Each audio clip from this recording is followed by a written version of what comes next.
There's been a lot happening in the last couple of decades with marine mammals in the high Arctic.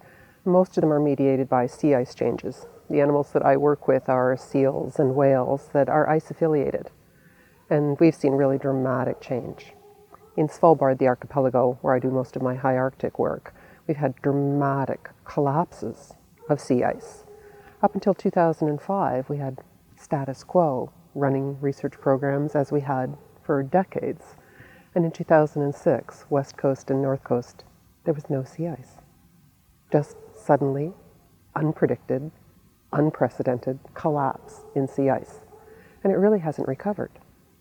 So we're seeing profound changes, many of which are quite difficult to document because the traditional tools available to us, like flying surveys at molting to count seals on sea ice, are obviously no longer possible without sea ice.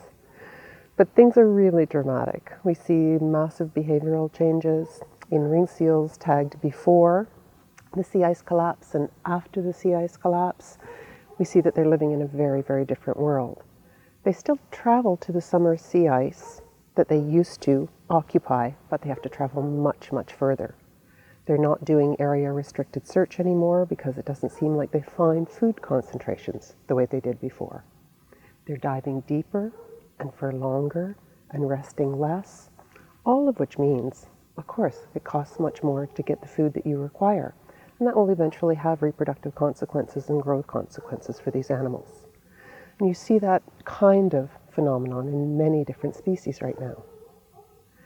So we're quite concerned, very concerned, about the future of all of these ice-affiliated Arctic endemics.